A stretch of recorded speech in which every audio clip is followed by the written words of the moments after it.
Hey guys, what is going on? I'm so excited to make this video and kind of confused because I don't really know how to do this and how to order it just because it's Rogue One. It's time to review Rogue One, and I would have done this the night it came out and the night I watched it. And I couldn't really do that because I was so sick. Like, I got out of that theater, I completely had lost my voice and could not talk at all. And I've had to take a little bit of a break and just some other stuff going on, like testing at my school right now, and also some other stuff going on. Just been really demotivated by YouTube with all the copyright claims and YouTube not showing my videos and everything. But I'm finally ready to review this movie, and it's a little late, but it's still something I wanted to get out there. So, first half of this, I want to talk about non-spoiler stuff, just so if you somehow have not seen the movie yet, you will be able to go watch it and be fine and everything. But really, when it comes down to it, this may be my favorite Star Wars movie I've ever seen. I'm not sure if I want to put it as my favorite yet or not, and I gotta make that ranking Star Wars videos pretty soon, and I don't know where to put it yet. It's definitely in the top 3. I don't know if it's 3, 2, or 1. It's very difficult right now where to put it, but just by that, yeah, this is a really great movie that you should definitely watch, and you better go watch it in theaters. Like, it is deserving of watching in theaters. But the first thing I wanted to talk about really with Rogue One is mainly the non-spoiler parts. I will confirm that it's kind of drags on the beginning half. There's not much action that goes on, and it's not the best part of the movie. Now, for the other half, the second hour, that is the best parts of a Star Wars movie probably ever, especially the last 10 minutes. I don't really want to spoil it for anyone that hasn't seen it. That'll be in the second half of this video to talk about all that. But it's just such beautifulness in a movie, like just how everything's set up at the end and some of the things that come up at the end. It's really just perfect cinematic creation. I don't even know what to call it. It's just like perfectness in a movie is that final part. The second part of this movie I wanted to talk about is the grittiness and like the roughness of this movie. And that's something that was really promised in this movie, that it's a war movie, and I can definitely confirm that. There is so much death in this movie, so much stuff that you don't expect in any other Star Wars movie, and you probably may never even see in another Star Wars movie. Depending on how they want to take it and everything, how they want to take the entire series, it could go down a dark path possibly, but I don't really know. But that is one guaranteed thing: you will expect lots of death. Not going to spoil who's dying yet. And finally, the third thing, lots of people talk about Darth Vader in this movie. He's not in most of the movie. I'll just tell you that right now. He's not that important. I will tell you, don't get your hopes up for Darth Vader, because most of the movie he is not in there, and it could be the exact same movie without him, mostly. But that's to talk about in the spoiler part. So if you have not seen the movie, go watch it. And it's time for the spoiler part, so if you have not seen the movie, click off the video now and go watch one of my other past videos talking about Rogue One and the speculation before I had watched it and everything. And for those of you leaving now, hope you guys have a great day, and I'll see you guys later. Now, for the most of you that are staying that have already seen the movie, Oh, we're just talking right to that Darth Vader scene. That last Darth Vader scene where he just goes through and destroys all those Alderaan guards. It's so amazing. I love that scene so much. I was just like, huge smile on my face in the theater when that happened, because that's the first time we really see Darth Vader in full action. And a couple months ago, when I was talking about will Rogue One be good and stuff, I said I wanted something like that in this movie, and I want to see that in this movie. It's just a huge massacre of soldiers by Darth Vader. And that is exactly what we got in this movie, and I was so happy about it. And it's just a small little thing in the movie, but it's the thing that's being talked about most, just because it looks so great. And it really makes me want to have a Darth Vader standalone film in some way, shape, or form. And if we did have a Darth Vader standalone film, I would love to see it like 10 years between episodes 3 and A New Hope / Rogue One. They're pretty much the same film. And that's the next thing I wanted to talk about, is how these two films connect, Rogue One and A New Hope. Because they connect now so smoothly, and it even makes A New Hope better. And when I talk about that, I mean when Galen Erso reveals that he's put this little problem in the Death Star, which is the little exhaust port that you can shoot torpedoes into to shut the whole system down. It finally makes up for those jokes of making fun of the Death Star for them putting that little hole in there. And it's a great flaw that has been fixed in this movie, and it really makes it up. And then that second part where they barely get the ship out of there before Darth Vader gets to the plans the first time, and then that ship jumps to hyperspace, and then we jump straight to A New Hope where that ship's coming out of hyperspace trying to get away from a Star Destroyer. That is really, really smoothly put together right there. And it looks like what's great about that is this is like when the movies finally come full circle. Because like episode 3, it was 20 years before A New Hope. This one is when the films actually come completely full circle from the prequels, and you finally see those last 5 seconds right before A New Hope starts. And I just thought that was something that was so cool about this movie.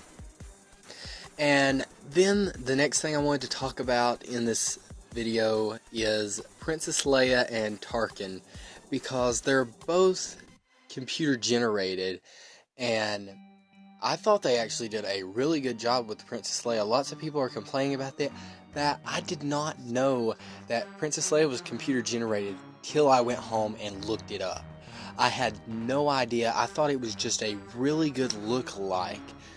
And then I get home and find out it was computer generated. And I was like, what? That's computer generated? Because I knew Tarkin was, because his actor was dead, and I had already found out that they were going to use him computer generated. No one even knew Leia was going to be in this movie, which was a great thing they had. Lots of people are criticizing that. I thought it was great that she was in there. I loved seeing her in this movie. And I thought they both looked really great, which is actually a very good thing, because in the future we could see characters brought back that are already past, like the guy that played Obi-Wan in episodes 4 through 6. I know his first. It's Alec. Is it Alec Guinness? I'm pretty sure that it's Alec Guinness. But I almost said Alec Trebek. No, it's Alex Guinness. That is who it is, and he would be great to bring back in like episode 8 or something as a Force Ghost. And maybe you bring back Anakin along with Obi-Wan to talk to Rey and Luke. I think that would be a really cool thing. And it's possible now, just because the CGI in these movies are so good, we can make those characters look like they're still alive and it's the actual actor just come back from the dead to reprise his role. And also with the Han Solo movie, we could do a lot of touch-ups to the Han Solo actor to make him look like Harrison Ford. Now, there's nothing wrong with just getting a completely new actor to play the character, but we kind of want to make him look more familiar than he actually is, unless we're going for a plot line of a young Han Solo, and which in that case we can go ahead and have a different looking actor to make him look younger. But if we're going to do the like couple months that follow up to A New Hope, I really think that we should sort of computerize his face a little bit. Not much to where we can tell it's fake, but enough to make him look more like Harrison Ford back in the late 70s, early 80s. And I don't know, that's something I'm throwing out there. A lot of people would not like that, but whatever makes the movies better and makes them all sort of connected and seem like they're all just one entire big series.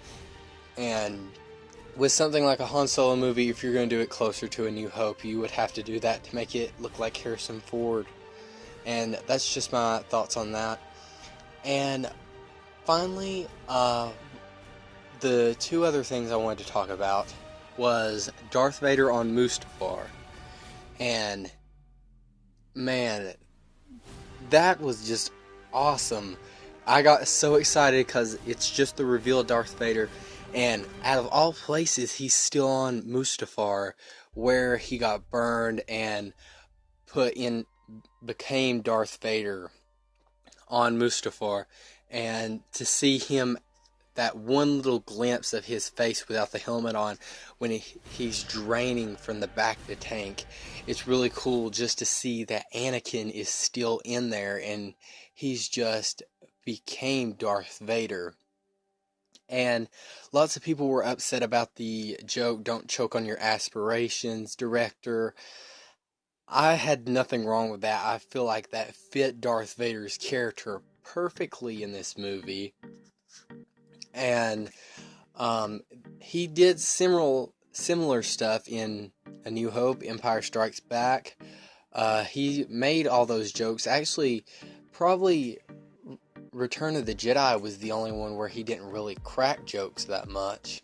And that one was a more serious movie for his turn back to the light side.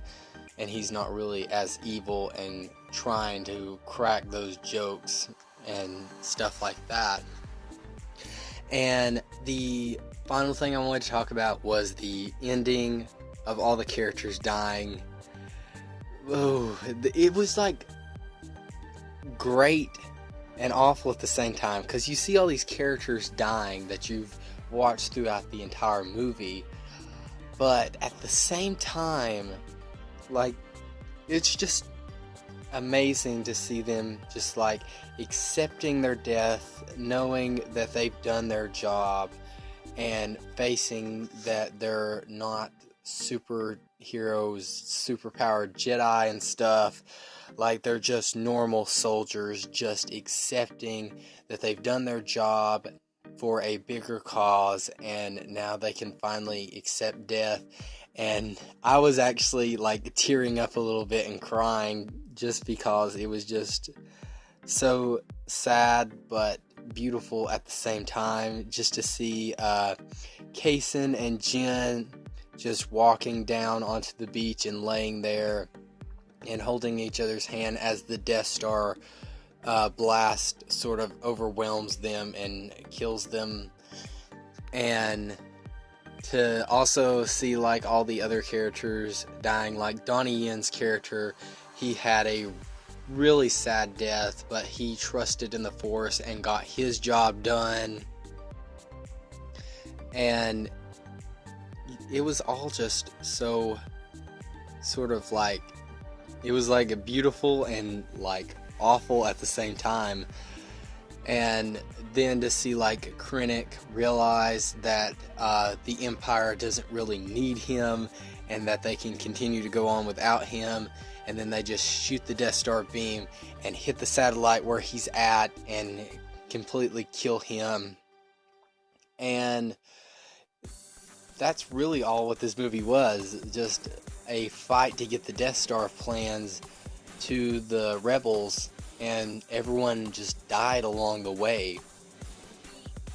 And now I have like hours upon hours to talk about this movie, but I wanted to go ahead and rate this movie on some stuff, just so this video isn't super long. Now to rate this film, like, let's go ahead and start with the theme, which is sort of like knowing your role, doing what's right no matter what people are telling you to do the right cause, and sort of like that second message of the acceptance of death, where we've seen it throughout the original trilogy with Obi-Wan, and then Yoda, and then Darth Vader finally accepting it and sort of like becoming good again, and that's why they are Force ghosts. And what would be interesting is to see Donnie Yen's character, if he become a Force ghost or not, because he is a non-Jedi Force user. But does that still mean he gets a Force ghost or not? Not really sure about that, but the theme is pretty great, and I would give it a 9 out of 10. It's not the best theme in the world, but it is really good and really played out well. The acting in this film, it's just perfect, especially from like a lot of new unknown actors. They did really great in such a big spotlight of a movie, really acting like they're actually there, and especially in a movie where it's just all out fighting and guns and explosions and everything. They really have the best reactions in this, and especially Darth Vader. I think Darth Vader's acting was amazing in this, especially just like how menacing he tried to be. So was Director Krennic. Director Krennic probably had the best acting out of anybody in this film, and I'd have to give that a 9.5 out of 10 acting. Like, it's some of the best acting out there. As far as the story goes, it's a perfect story. Love the storyline so much in this film, but you really gotta watch the other films to know the storyline to this. But just a great story.